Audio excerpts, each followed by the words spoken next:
এই কোরআন এবং হাদিসকে যদি আমরা বিশ্লেষণ করে থাকি, আমাদের এই মুহররম মাসটা হচ্ছে আমাদের জন্য খুবই গুরুত্বপূর্ণ একটা মাস, খুবই গুরুত্বপূর্ণ মাস, ইবাদতের মাস, সম্মানিত মাস।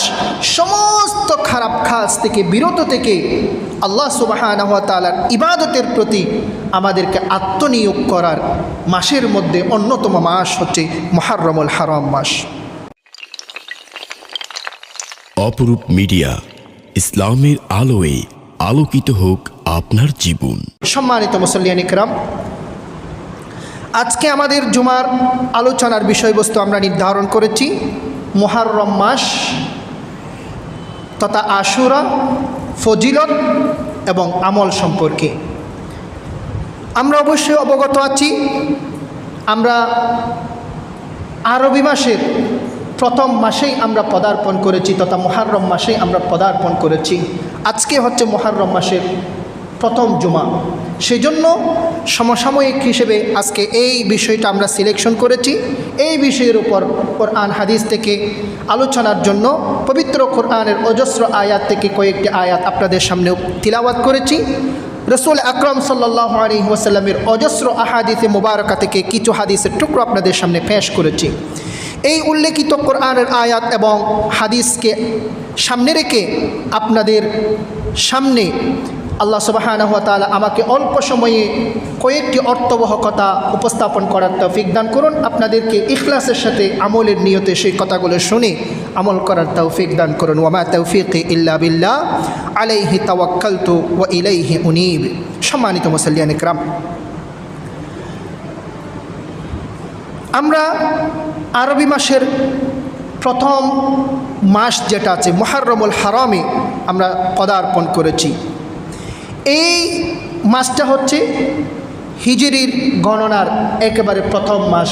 যেভাবে আরবি মাসের ইংরেজি মাসের মধ্যে রয়েছে জানুয়ারি মাস প্রথম মাস, ঠিক তদ্রূপ আরবি মাসের জন্য রয়েছে মুহররমুল হারাম। আমরা এই মুহররম মাসের কি কি ফজিলত রয়েছে এগুলো নিয়ে আমরা আলোচনা করব। মুহররম মাস হচ্ছে আল্লাহ সুবহানাহু ওয়া তাআলার দরবারে অধিক গুরুত্বপূর্ণ একটি মাস। মুহররম মাসের গুরুত্ব আল্লাহ সুবহানাহু ওয়া তাআলার দরবারে শুধু ইসলাম আসার আগ থেকে নয়, ইসলাম আসা থেকে নয়, এর আগ থেকেও এই মুহররম মাসের তাৎপর্য গুরুত্ব রয়েছে। আল্লাহ সুবহানাহু ওয়া তাআলা পবিত্র কোরআনে বর্ণনা করেছেন সূরা তাওবার 36 নম্বর আয়াতে, ইন্না ইদ্দাতাশ শুহুরি ইনদাল্লাহি 12 শাহরা ফি কিতাবিল্লাহি ইয়াওমা খালাকাস সামাওয়াতি ওয়াল আরদা মিনহা আরবাআতুন হুরুম। আকাশমণ্ডলী ও পৃথিবীর সৃষ্টির দিন থেকেই আল্লাহ তাআলা বিধানে মাসের সংখ্যা হচ্ছে 12টি। আজকে যে আমরা 12টা মাস আমরা গণনা করে থাকি ইংরেজি মাসে, January, February, March, April, May, June, July, August, September, October, November, December, এই যে 12টি মাস ইংরেজি মাসে আমরা গণনা করে থাকি। আরবি মাসে, বাংলা মাসে বাংলা বছরের মধ্যে কয়টা মাস, কয়টা পেয়ে থাকি আমরা? বৈশাখ, জ্যৈষ্ঠ, আষাঢ়, শ্রাবণ, ভাদ্র, আশ্বিন, কার্তিক, অগ্রহায়ণ, পৌষ, মাঘ, ফাল্গুন, চৈত্র মাস। 12টা মাস। বাংলাতেও 12 মাস, ইংরেজিতেও 12 মাস, আরবিতেও 12 মাস। আসছে কোথায় থেকে? আল্লাহ সুবহানাহু ওয়া তাআলা বলেছেন, আরবিতে যেই 12 মাস এসেছে, আমরা মুহররমুল হারাম থেকে একেবারে লাস্ট পর্যন্ত আমরা যেই 12টা মাস পেয়ে থাকি, এই 12টা মাস এগুলো কি ইংরেজদের কাছ থেকে আরবিতে এসেছে? বাংলা বর্ষপঞ্জিকা থেকে আরবিতে এসেছে? না। কোথায় থেকে এসেছে? আরবি, বাংলা এবং ইংরেজিতে যা এসেছে এগুলোই আরবদের কাছ থেকে এসেছে, কোরআন থেকে এসেছে। কোরআন থেকে আমরা দেখি আল্লাহ সুবহানাহু ওয়া তাআলা সূরা তাওবার 36 নম্বর আয়াতে বলেছেন, আকাশমণ্ডলী ও পৃথিবী সৃষ্টির দিন থেকেই আল্লাহ সুবহানাহু ওয়া তাআলার বিধানে মাসের সংখ্যা রয়েছে কয়টি? 12টি। 12টি মাস আল্লাহ সুবহানাহু ওয়া তাআলা নির্ধারিত রয়েছে। আল্লাহ তাআলার কিতাবে এই 12টি মাসের মধ্যে 4টি মাসকে আল্লাহ সুবহানাহু ওয়া তাআলা হারাম মাস হিসেবে সিলেকশন করেছেন। হারাম মাস অর্থাৎ তথা সম্মানিত মাস, নিষিদ্ধ মাস, যেই মাসের মধ্যে কোনো যুদ্ধ বিগ্রহ, একে অপরের সাথে কলহ, কোনো ধরনের দ্বন্দ্ব রাখা যাবে না, সম্মানিত মাস। এবং এই মাসগুলোতে খারাপ কাজ করা টোটালি নিষিদ্ধ করে রেখেছেন। ইসলাম আসার পর থেকে নাকি পৃথিবীর আকাশমণ্ডলী এবং পৃথিবী সৃষ্টির দিন থেকে আল্লাহ সুবহানাহু ওয়া তাআলা এই কোরআনের আয়াত বলেছেন। অর্থাৎ আমরা এই কোরআনের আয়াতকে বিশ্লেষণ করলে দেখি ইসলাম আসার আগেও 4টা মাসকে আল্লাহ সুবহানাহু ওয়া তাআলা 12টি মাসের মধ্যে 4টা মাসকে আল্লাহ সুবহানাহু ওয়া তাআলা স্পেশালি সম্মানিত করেছেন। এই 4টা মাসকে তারাও সম্মান করত, কাফের, মুশরিক, ইহুদি, নাসারা যারা ইসলাম আসার পূর্বে ছিল তাদেরকেও।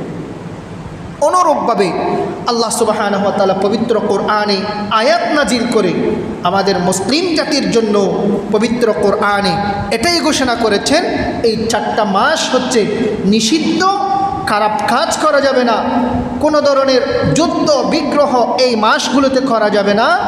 এই মাসগুলো হচ্ছে সম্মানিত মাস। তার মধ্যে একটা মাস হচ্ছে মুহাররমুল হারাম, একটা মাস হচ্ছে মুহাররমুল হারাম। পবিত্র কোরআনের এই আয়াতে বলেছে, রাসূল করিম সাল্লাল্লাহু আলাইহি ওয়াসাল্লাম হাদিস শরীফে বলেছেন, সুনান সহিহ বুখারী শরীফের 4662 নম্বর হাদিসে এসেছে, as-sanatu 12 শাহরান, এক বছরের মধ্যে 12টা মাস রয়েছে। মিনহা আরবাআতুন হুরুম, সেখানে 4টা মাস হচ্ছে সম্মানিত। সালাসুন মুতাওয়ালিয়াত, 3টা মাস হচ্ছে লাগাতার। যুলকাদা, যুলহিজ্জা ওয়াল মুহাররম, জিলকাদ, জিলহজ এবং মুহাররম মাস। ওয়া রজবুন মুদারুন আল্লাযী বাইনা জুমাদা ওয়া শাবান, আরেকটা হচ্ছে রজব মাস। তাহলে এই যে আমরা মুহাররম মাস পেয়েছি, এই মুহাররম মাসকে সম্মানিত মাস হিসেবে আল্লাহ সুবহানাহু ওয়া তাআলার রাসূল হাদিস শরীফের মধ্যে বলেছেন, আল্লাহ সুবহানাহু ওয়া তাআলা পবিত্র কোরআনে বলেছেন। সম্মানিত ভাইরা, তাহলে এই কোরআন এবং হাদিসকে যদি আমরা বিশ্লেষণ করে থাকি, এই মাস আমাদের, এই মুহাররম মাসটা হচ্ছে আমাদের জন্য খুবই গুরুত্বপূর্ণ একটা মাস, খুবই গুরুত্বপূর্ণ মাস, ইবাদতের মাস, সম্মানিত মাস। সমস্ত খারাপ কাজ থেকে বিরত থেকে আল্লাহ সুবহানাহু ওয়া তাআলার ইবাদতের প্রতি আমাদেরকে আত্মনিয়োগ করার মাসের মধ্যে অন্যতম মাস হচ্ছে মুহাররমুল হারাম মাস। রাসূল করিম সাল্লাল্লাহু আলাইহি ওয়াসাল্লামের হাদিস শরীফের মধ্যে পাওয়া যায়, একমাত্র মাস মুহাররম মাস, যেই মাসকে রাসূলুল্লাহ সাল্লাল্লাহু আলাইহি ওয়াসাল্লাম সরাসরি আল্লাহ তাআলার মাস বলে রাসূল করিম সাল্লাল্লাহু আলাইহি ওয়াসাল্লামের হাদিস শরীফের মধ্যে অবহিত করেছেন।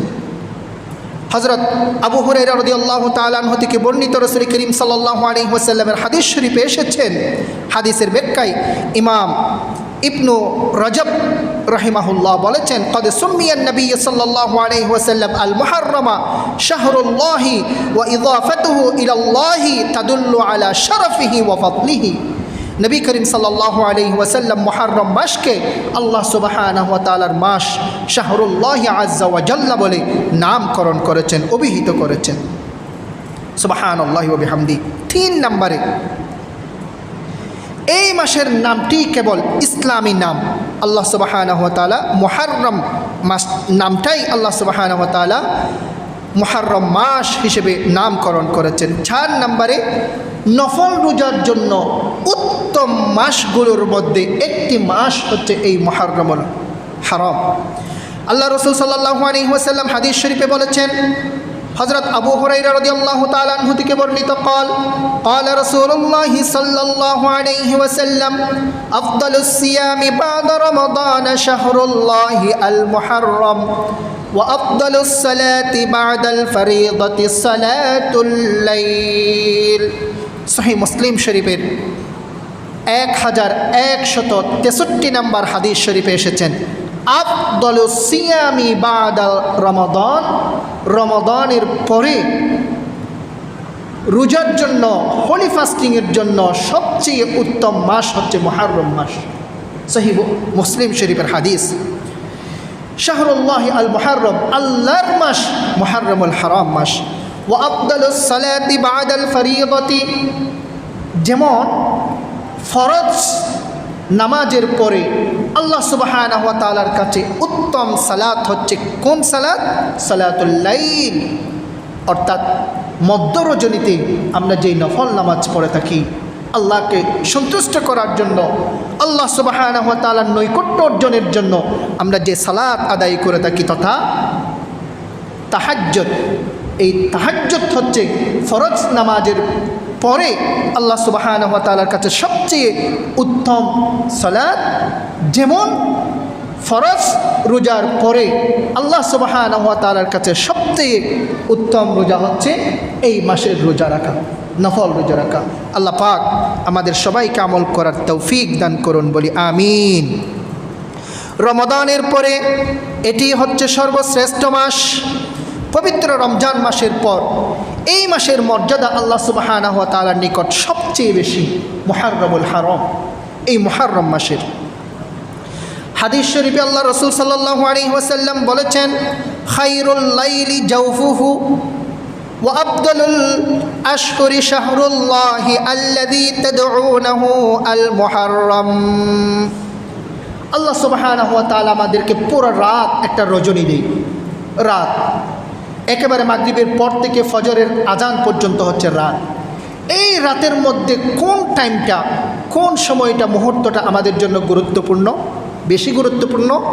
আল্লাহ রাসূল সাল্লাল্লাহু আলাইহি ওয়াসাল্লাম হাদিস শরীফে বলেছেন, খায়রুল লাইলি জাওফুহু, রাতের সবচেয়ে উত্তম সময় হচ্ছে, মুহূর্ত হচ্ছে যেটা মধ্যরাত হয়ে থাকে, অর্থাৎ 2টা থেকে 3টা পর্যন্ত যেটা মধ্যরাত রজনী হয়ে থাকে।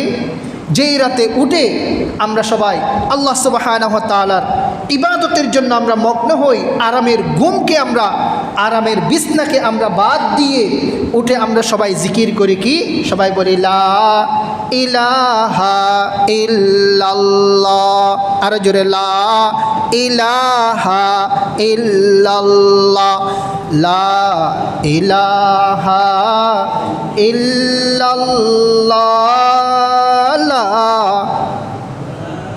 লা ইলাহা ইল্লাল্লাহ, লা ইলাহা ইল্লাল্লাহ, লা ইলাহা।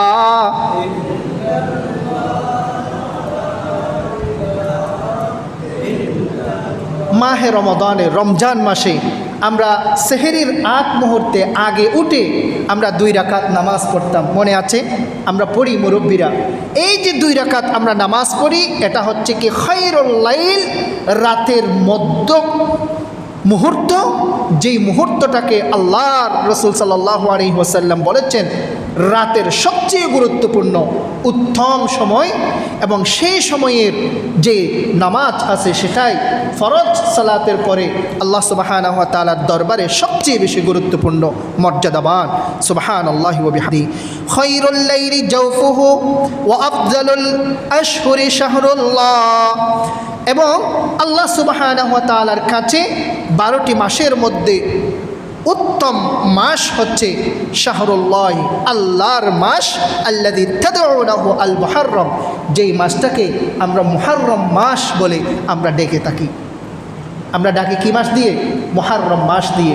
হাদিস শরীফের ভাষায় আল্লাহ রাসূল সাল্লাল্লাহু আলাইহি ওয়াসাল্লাম বলেছেন, তাহলে এই কোরআন এবং হাদিসকে যখন আমরা স্টাডি করি, নিবিড় আমরা যখন গবেষণা করি, কোরআন এবং হাদিস নিয়ে যখন আমরা পড়াশোনা করি, আমরা দেখি এই মাসটার গুরুত্ব কোরআন, হাদিস এবং ইসলামের মধ্যে অপরিসীম, অনেক বেশি। এবং খায়রুল লাইল এবং শাহরুল্লাহ আজ্জা ওয়াজাল, আর কোনো মাসকে, এই যে মুহররমের পরে সফর, রবিউল আউয়াল, রবিউল সানি, জুমাদাল উলা, জমাদাল উখরা, রজব, শাবান, রমাদান, জিলকাদা, জিলহজ, এই মাসগুলোকে, আর 11টি মাসকে, কোনো মাসকে বলা হয়নি শাহরুল্লাহ, আল্লাহ সুবহানাহু ওয়া তাআলা মাস, আল্লাহ সুবহানাহু ওয়া তাআলার মাস বলে অভিহিত করা হয়নি। একমাত্র করা হয়েছে কোন মাসকে? যেই মাসের মধ্যে আমরা পদার্পণ করেছি, মুহররমুল হারাম মাসকে। তাহলে আমরা এই কোরআনের আয়াত এবং সহিহ মুসলিম শরীফ, বুখারী শরীফ, নাসাই শরীফের এই হাদিস যেগুলো নিয়ে আমরা বিশ্লেষণ করেছি, এই হাদিসগুলোকে সামনে রাখলে আমরা বুঝতে পারি এই মুহররম মাস আমাদের জন্য কতই গুরুত্বপূর্ণ, কত ইম্পর্টেন্ট একটা মাস।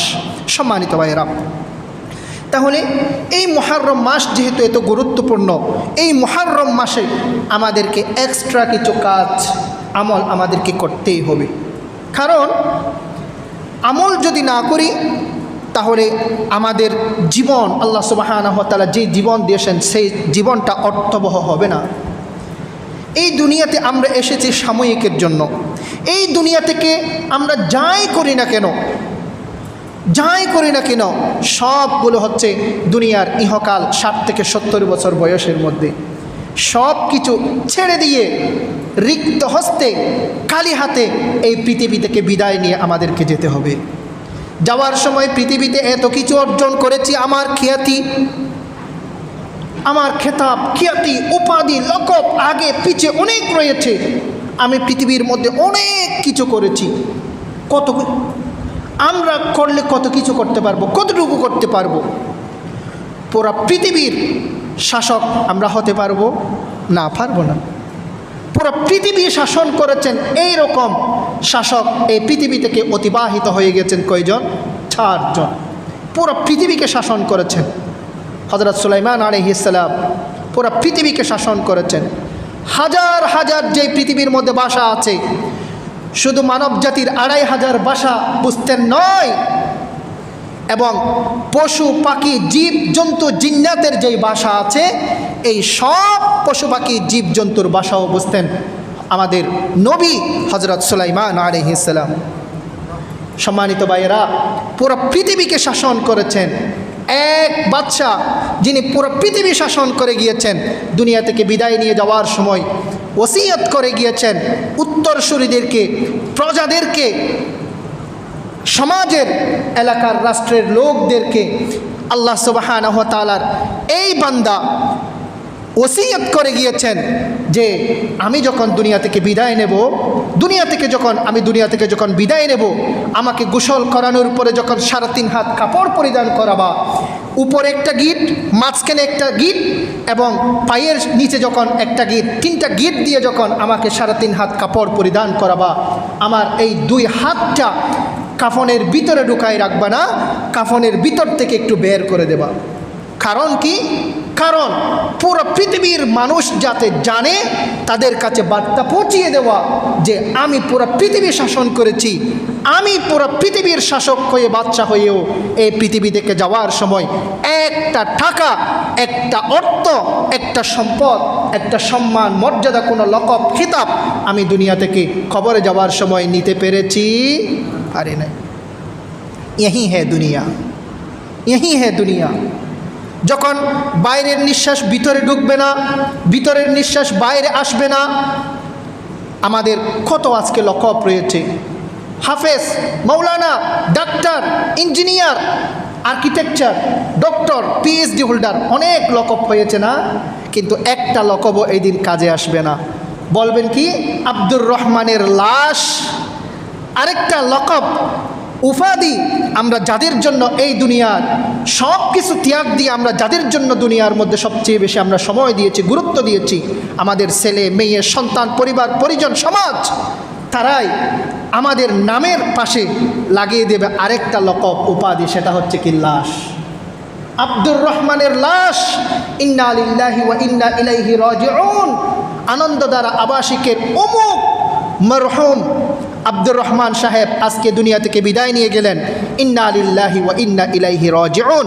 আমরা সবাই সেই জানাজা দেওয়ার জন্য এত মিনিটের মধ্যে তার জানাজার টাইম ঠিক করা হয়েছে। আপনারা সবাই জানাজায় উপস্থিত হবেন বলে আমাদের জন্য অ্যানাউন্স করবেন। কারা? যাদেরকে সবচেয়ে বেশি আমরা টাইম দিয়েছি। यही है দুনিয়া। যাওয়ার সময় আমরা কিছুই নিয়ে যেতে পারবো না।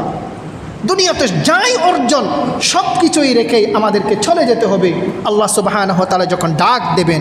এজন্য ভাইয়েরা, আমাদেরকে নিজে যা করব, আমল যাই করব, ভালো কাজ যা করব, সওয়াবের কাজ যা করব, এগুলোই আমাদের সাথে কবরে যাবে, হাসরের ময়দানে আমাদের সাথে থাকবে, কবরের ময়দানে কবরের জগতে আমাদের সাথে থাকবে এবং আমাদেরকে এই ইহকাল থেকে আমাদেরকে একেবারে জান্নাতে নিয়ে যাবেন। জোরে বলেন সুবহানাল্লাহ। সম্মানিত ভাইয়েরা, এই জন্য মুহররম মাস আমাদের কাছে মেহমান হিসেবে এসেছে। এই মুহররম মাস কোরআন হাদিসের আলোকে আমরা ব্যাখ্যা করেছি খুবই গুরুত্বপূর্ণ মাস, মোস্ট ইম্পর্টেন্ট মাস।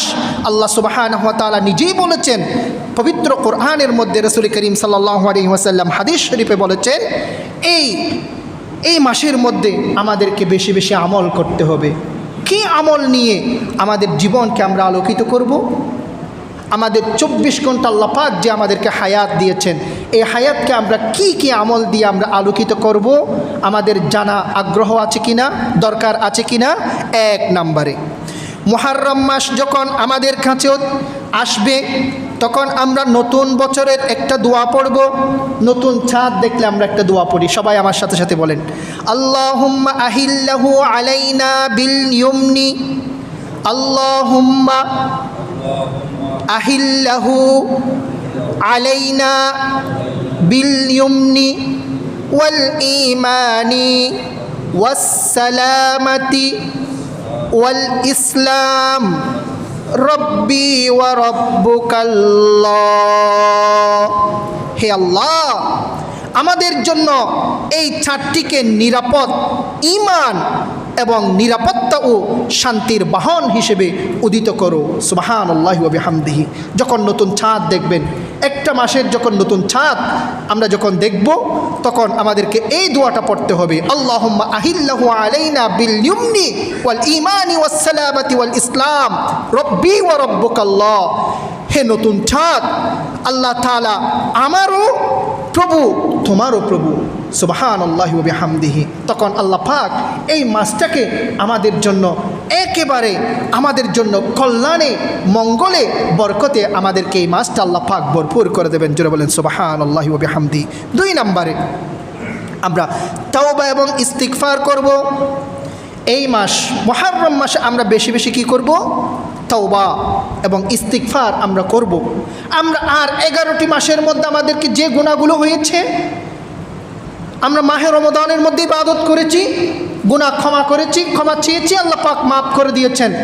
এরপর আবার যখন আমাদের কাছে যখন শাওয়াল মাস এসেছে, জিলকাদা জিলহজ মাস এসেছে, আবারও আমাদের কাছে একটু একটু গুনাহ হয়েছে। সেই গুনাহগুলো থেকে আমাদেরকে আল্লাহ পাক যাতে ক্ষমা করে দেয়, আমাদেরকে তাওবা এবং ইস্তিগফার করতে হবে। আল্লাহ সুবহানাহু ওয়া তাআলা সূরা বাকারার 222 নম্বর আয়াতে বলেছেন, ইন্নাল্লাহা ইউহিব্বুত তাওয়াবিনা ওয়া ইউহিব্বুল মুতাতাহহিরিন। আল্লাহ পাক ইউহিব্বুত তাওয়াবিন, যারা বেশি বেশি আল্লাহ সুবহানাহু ওয়া তাআলার কাছে তাওবা এবং ইস্তিগফার করে, আল্লাহর দরবারে তাওবা এবং ইস্তিগফার করে, আল্লাহ পাক তাদেরকে বেশি ভালোবাসেন, বেশি মহব্বত করেন। আমরা যদি আল্লাহ সুবহানাহু ওয়া তাআলার নৈকট্য অর্জন করতে চাই, আল্লাহ পাকের সন্তুষ্টি যদি আমরা অর্জন করতে চাই, আমাদেরকে বারবার তাওবা করতে হবে, বারবার ইস্তিগফার করতে হবে। আল্লাহর রাসূল সাল্লাল্লাহু আলাইহি ওয়াসাল্লাম, রাসূল আকরাম সাল্লাল্লাহু আলাইহি ওয়াসাল্লাম, যিনি শুধু আমাদের নবী নয়, আসমান, জমিন, গ্রহ, নক্ষত্র, চন্দ্র, সূর্য সব কিছুর নবী, রহমাতুল লিল আলামিন, পুরো জগতের আল্লাহ সুবহানাহু ওয়া তাআলা যাকে রহমত হিসেবে দুনিয়ার মধ্যে প্রেরণ করেছেন, সেই নবী রসুলের কি কোনো গুনাহ ছিল? মাসুম, নিষ্পাপ, কোনো গুনাহ নাই। আল্লাহ সুবহানাহু ওয়া তাআলা শুরু এবং শেষ, অতীত, বর্তমান, ভবিষ্যতের সব কিছু মাপ যেই নবীর, সেই নবী প্রতিদিন 70 বারের অধিক তাওবা এবং ইস্তিগফার করতেন। জোরে বলেন সুবহানাল্লাহ। তিনি নিষ্পাপ, মাসুম। আমরা নামাজ পড়তে পারি না, কি আশ্চর্য! আমার অবাক লাগে। রাসূল আকরাম সাল্লাল্লাহু আলাইহি ওয়াসাল্লাম রাত দিনের মধ্যে সালাত আদায় করতেন, নিজের রাসূল করিম সাল্লাল্লাহু আলাইহি ওয়াসাল্লামের পা ফুলে যেতেন, নামাজের মধ্যে দাঁড়ানো অবস্থায় সময় অতিবাহিত করতেন। কিন্তু আমরা দুঃখের বিষয়, আমরা ফরজ নামাজের জন্য আমরা টাইম পাই না। আল্লাহ সুবহানাহু ওয়া তাআলা আমাদেরকে বুঝার তৌফিক দান করুন। আল্লাহ সুবহানাহু ওয়া তাআলা পবিত্র কোরআনে বলেছেন, ইন্নাল্লাহা ইউহিব্বুত তাওয়াবিন। আল্লাহ পাক তওবাকারী যারা আছে, যারা বেশি বেশি তওবা করবেন, তাদেরকে আল্লাহ পাক বেশি মুহাব্বত করেন, পছন্দ করেন। এবং ওয়াইহিব্বুল মুতাতাহহিরিন, যারা পবিত্রতা অর্জন করে, ফ্রেশ থাকে, পবিত্র থাকে, আল্লাহ সুবহানাহু ওয়া তাআলা সেই পবিত্রতা অর্জনকারীদেরকে আল্লাহ পাক সবচেয়ে বেশি মুহাব্বত করেন এবং ভালোবাসেন। রাসূল করিম সাল্লাল্লাহু আলাইহি ওয়াসাল্লাম হাদিস শরীফে বলেছেন, মান লাজিমাল ইস্তিগফার, যে ব্যক্তি ইস্তিগফারকে, তওবা এবং আল্লাহ সুবহানাহু ওয়া তাআলার কাছে ক্ষমা প্রার্থনাকে আবশ্যক করে নেবেন, আল্লাহ পাক তাকে 3টা পুরস্কারে পুরস্কৃত করবেন। কয়টা পুরস্কার? 3টা পুরস্কার দেবেন, বড় বড় পুরস্কার। কি কি? মান লাজিমাল ইস্তিগফার জাআলাল্লাহু মিন কুল্লি দাইকিম মাখরাজা, যে ব্যক্তি নিয়মিত ইস্তিগফার করবে, আল্লাহ সুবহানাহু ওয়া তাআলা তাকে সব ধরনের বিপদ থেকে মুক্তি দান করবেন। সুবহানাল্লাহি ওয়া বিহামদিহি। আমাদের যত বিপদ আসে ব্যক্তি জীবনে, আমাদের ব্যবসায়িক জীবনে, চাকরি জীবনে, আমাদের জীবনের মধ্যে যত ধরনের মুসিবত আসে, বিপদ আসে, সবগুলো হচ্ছে আমাদের হাতের কামাই। আমাদের গুনাহের কারণে আল্লাহ পাক আমাদেরকে সেই বিপদগুলো দিয়ে থাকেন। তো আল্লাহ রাসূল সাল্লাল্লাহু আলাইহি ওয়াসাল্লাম বলেছেন, যে ব্যক্তি ইস্তিগফার করবে, বারবার তওবা এবং ইস্তিগফার করবে, আল্লাহ সুবহানাহু ওয়া তাআলা ওই ব্যক্তিকে বড় বড় 3টা পুরস্কারে পুরস্কৃত করবেন। 1 নাম্বার হচ্ছে জাআলাল্লাহু ফি কুল্লি দাইকিম মাখরাজা, ওই ব্যক্তির জীবনের মধ্যে যত ধরনের বালা মুসিবত থাকবে, বিপদ থাকবে, আল্লাহ সুবহানাহু ওয়া তাআলা সমস্ত মুসিবত থেকে মুক্তির ব্যবস্থা করবেন। জোরে বলেন সুবহানাল্লাহ। 1 নাম্বার। 2 নাম্বার, ওয়ামিন কুল্লি হাম্মিন ফারাজা, এবং ওই ব্যক্তিকে আল্লাহ সুবহানাহু ওয়া তাআলা দুশ্চিন্তা থেকে মুক্তি দান করবেন। জোরে বলেন সুবহানাল্লাহ। 2 নম্বরের পুরস্কার। 3 নম্বর, ওয়ারাযাকাহু মিন হাইতু লা ইয়াহতাসিব মান লাজিমাল ইস্তিগফার, যে ব্যক্তি ইস্তিগফারকে নিজের জীবনের মধ্যে আবশ্যক করে নেবেন, আল্লাহ সুবহানাহু ওয়া তাআলা রাসূল বলেছেন, ওয়ারাযাকাহু মিন হাইতু লা ইয়াহতাসিব, আল্লাহ সুবহানাহু ওয়া তাআলা তাকে কল্পনাবিহীন আল্লাহ পাক তাকে রিজিক দান করবেন। জোরে বলেন সুবহানাল্লাহ। আমরা আপনারা কল্পনাও করতে পারবো না কোথায় থেকে আল্লাহ সুবহানাহু ওয়া তাআলা আমার আপনার রিজিকের ব্যবস্থা করে ফেলেছেন। কোথায় থেকে এই 3টা বড় বড় পুরস্কার আল্লাহ পাক আমাদেরকে পুরস্কৃত করবেন যদি আমরা ইস্তিগফারকে, তওবা এবং ইস্তিগফারকে আমরা যদি আবশ্যক করে রাখি। কিভাবে আমরা একেবারে শর্ট, সংক্ষিপ্ত, আমরা যে এই মুখে মুখে জিকির করি, জিকিরের মধ্যে আমরা রাখবো আস্তাগফিরুল্লাহ। সবাই বলেন আস্তাগফিরুল্লাহ, আরো জোরে আস্তাগফিরুল্লাহ, আস্তাগফিরুল্লাহ, আস্তাগফিরুল্লাহ, আস্তাগফিরুল্লাহ, আস্তাগফিরুল্লাহ। এই বলে বলে যখন আমরা জিকির করব, আল্লাহ সুবহানাহু ওয়া তাআলা অতীতের আমাদের যা গুনাহ হয়েছেন আল্লাহ পাক সব গুনাহ ক্ষমা করে দিতে পারেন। রব্বুল আলামিন, আহকামুল হাকিমিন, যিনি আমাকে আপনাকে সৃষ্টি করেছেন, সেই রব যদি আমরা যে অপরাধ করেছি, গুনাহ করেছি, সেই গুনাহ যদি ক্ষমা করে দেই, আল্লাহ সুবহানাহু ওয়া তাআলাকে ধরপাকড় করার, আল্লাহ সুবহানাহু ওয়া তাআলার কারো কাছে জবাবদিহি করতে হবে না? করতে হবে না। রব্বুল আলামিন, আমরা দোষী, অপরাধী, গুনাহগার, আমরা মাঝে মধ্যে সগীরা গুনাহ আমরা করে ফেলি। আমরা যখন তাৎক্ষণিক আমরা যখন ইস্তিগফার করে নেব, আস্তাগফিরুল্লাহ, আস্তাগফিরুল্লাহ, আস্তাগফিরুল্লাহ রাব্বি মিন কুল্লি যামবি ওয়া আতুবু ইলাইহি লা হাওলা ওয়ালা কুওয়াতা ইল্লা বিল্লাহিল আলিয়্যিল আযীম বলে যখন আমরা ইস্তিগফার করব, আল্লাহ সুবহানাহু ওয়া তাআলা অতীতের গুনাহগুলো আমাদেরকে ক্ষমা করে দেবেন। জোরে বলেন সুবহানাল্লাহ। সম্মানিত ভাইরা, 3 নম্বরে এই মুহররম মাস যখন আসবে, আমরা বেশি বেশি রোজা রাখার জন্য আমরা চেষ্টা করব। কি করব? বেশি বেশি রোজা রাখা। আল্লাহ রাসূল সাল্লাল্লাহু আলাইহি ওয়াসাল্লাম হাদিস শরীফে বলেছেন, সহিহ মুসলিম শরীফের 1163 নম্বর হাদিসে এসেছে, আফদালুস সিয়ামি বা'দা রমাদান শাহরুল্লাহি আল মুহররম, আফদালুস সিয়াম বা'দা রমাদান, রমাদানের পরে সবচেয়ে বেশি রোজার জন্য উত্তম মাস হচ্ছে এই মুহররমুল হারাম, মুহররম মাস। ওয়া আফদালুস সালাতি বা'দাল ফরিদাতি সালাতুল লাইল, এবং ফরজ সালাতের পরে আল্লাহ সুবহানাহু ওয়া তাআলার কাছে সবচেয়ে গুরুত্বপূর্ণ মর্যাদাবান নামাজ হচ্ছে সালাতুল লাইল অর্থাৎ তাহাজ্জুদ। আমরা মধ্যরাতে শেষ রাতে যেই নামাজ আমরা সালাত পড়ে থাকি সেই সালাত। সুতরাং এই মাসের মধ্যে আমরা বেশি বেশি আমরা রোজা রাখবো। আল্লাহ রাসূলুল্লাহ সাল্লাল্লাহু আলাইহি ওয়াসাল্লাম আরেক হাদিসে বলেছেন, ইন কুনতা সাইমান বাদা রমাদানা ফাসুম আল মুহাররমা। তুমি যদি রমজানের পর আরও একটি মাসের মধ্যে বেশি রোজা রাখতে চাও তাহলে মুহাররম মাসকে তোমরা সিলেকশন করো, মুহাররম মাসেই তোমরা বেশি বেশি রোজা রাখো। সম্মানিত ভাইয়েরা, 4 নম্বরে আমাদের এই মাসের মধ্যে বেশি বেশি আমল হচ্ছে নেক আমল বেশি বেশি করা, ভালো কাজ, সওয়াবের কাজ, আমলের কাজ আমরা বেশি বেশি করা। আল্লাহ পাক আমার মুসল্লি ভাইদেরকে করার তৌফিক দান করুন, বলি আমিন। 5 নম্বরে গুনাহ থেকে বিরত থাকা। আমাদেরকে আরেকটা কাজ করতে হবে, গুনাহ থেকে আমাদেরকে বিরত থাকতে হবে। আল্লাহ সুবহানাহু ওয়া তাআলা পবিত্র কোরআনের সূরা তাওবার 36 নম্বর আয়াতে বলেছেন, ফালা তাযলিমু ফীহিন্না আনফুসাকুম। এই মাসগুলোকে আল্লাহ সুবহানাহু ওয়া তাআলা মুহররম, এই মাসগুলোকে আল্লাহ সুবহানাহু ওয়া তাআলা হারাম তথা সম্মানিত মাস। গুনাহ থেকে বেঁচে থাকার জন্য, হারাম কাজ থেকে বেঁচে থাকার জন্য আল্লাহ সুবহানাহু ওয়া তাআলা নিষিদ্ধ মাস হিসেবে আল্লাহ পাক সিলেকশন করেছেন। সুতরাং ফালা তাযলিমু ফীহিন্না আনফুসাকুম, আমরা নিজেরা নিজে, আল্লাহ পাক বলছেন তোমরা নিজেরা নিজেদেরকে গুনাহের কাজ করে ক্ষতিগ্রস্তের লিস্টের মধ্যে তোমাদের নামকে তোমরা লিস্টেড করবে না। আল্লাহ সুবহানাহু ওয়া তাআলা পবিত্র কোরআনে বলেছেন, আমরা যদি গুনাহ করে থাকি, অপরাধ করে থাকি, আমাদের গুনাহের কারণেই আল্লাহ পাক আমাদেরকে দুনিয়াতেও আযাব দেবেন, শাস্তি দেবেন। আল্লাহ পাক দুনিয়া থেকে বিদায় নিয়ে যাওয়ার পরে কবর জগতে, হাসরের ময়দানেও আমাদেরকে বিভিন্ন শাস্তির আমাদেরকে সম্মুখীন হতে হবে। আল্লাহ সুবহানাহু ওয়া তাআলা পবিত্র কোরআনে সেটাই বিভিন্ন আয়াতের মধ্যে বলেছেন, ফালা তাযলিমু ফীহিন্না আনফুসাকুম, তোমরা নিজেরা নিজেকে ক্ষতিগ্রস্তের মধ্যে তোমরা ফেলবে না। আল্লাহ সুবহানাহু ওয়া তাআলার রাসূলও সেম কথা হাদিস শরীফের মধ্যে বলেছেন। সুতরাং আমাদের গুনাহ থেকে আমাদেরকে বেঁচে থাকতে হবে এই মাসের মধ্যে। অপরূপ মিডিয়া, ইসলামের আলোয় আলোকিত হোক আপনার জীবন।